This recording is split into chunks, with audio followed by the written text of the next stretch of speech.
Well, today did a lot of running around, burnt more gas today, did a lot of idling, things I should have done more in practice.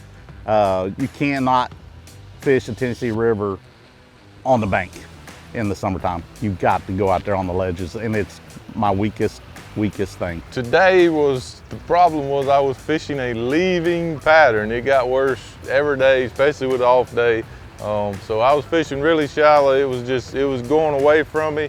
I kept pushing it and couldn't make it happen. I ended up catching a lot of non-scorables today. Of course, you got to catch scorables to count. Today ended up with 3. Somehow, some way, we squeaked into 20th place here on Chickamaunga. We've survived elimination. Hindsight's 20/20.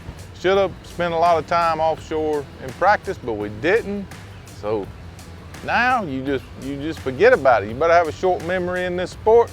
You forget about it. Get on top of the ATXs and wherever they take you next. I really have nothing to lose. All I can do is gain a few points and possibly a few dollars, and I'm looking forward to it. I'm glad I'm not driving home yet. But I'm really excited about getting up there and getting things taken care of.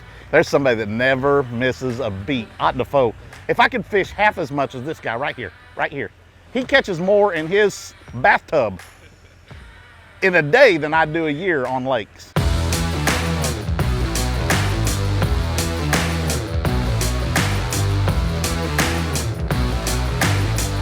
So this is my off day, in between my competition days we have an off day, and today has been a really busy day. I got up super early, went to fishing church this morning, and I haven't stopped since. I've got my laundry done. I've got lots and lots of bait work in, fixed and repaired some guides on some rods. I've been running back and forth here to the lake, tuning crankbaits. So just trying to get everything dialed in as much as I possibly can. Really a lot of busyness on these off days, a lot more than you'd think. All right, so we drove down here. Let me get this crankbait tuned right here just to make sure it's dialed and ready to go.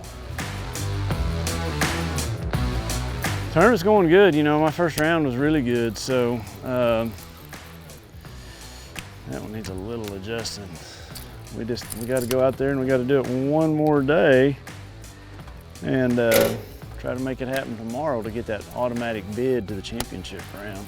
Some events call for, a lot of extra preparation, and, with an event like what we're having here, deep cranking event, just a lot of things you can do to be super prepared for the conditions and everything that may happen. So, I'd rather use my time today putting on good hooks, tuning this bait so where I do not have to waste any time tomorrow, when I'm out there competing to do this. So, REDCREST, it starts when the season's announced, whether that be just thinking about the event, having all the baits you want. The work never stops on off days, on days that you're home, you're studying maps or Google Earth, or you're getting places to stay, you're just repacking the truck, you're honing your skills. Maybe it's a fishing technique you hadn't done in a while. You want to go try to work on that around the house. That's something you think might be coming up in an event. But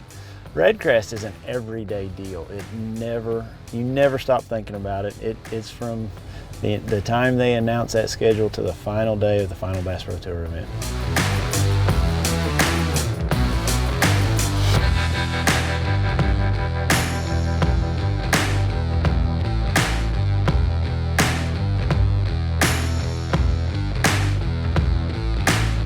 Today was a knockout round day, weights back to 0, top 8 is what it took, and I ended up 15th, like 4.5 pounds out of it. I tried. I graphed around a lot today, fished a lot of different ways, a lot of different areas, and I just never could get on that magical flurry. I think I caught 32.04. Just had a couple lulls that I never needed to have. I didn't ever get on a big flurry like I'd had every other day. I have a 5-pounder on with 10 seconds to go that I ran out of time getting it in, bounced it off the gunnel. A big thing that, keeping me motivated all the time, but especially to be where I'm at right now, I think I'm gonna have the points lead. A points title is something that I've never won in this sport, so I need to go up there and get it done. We're starting our northern swing now.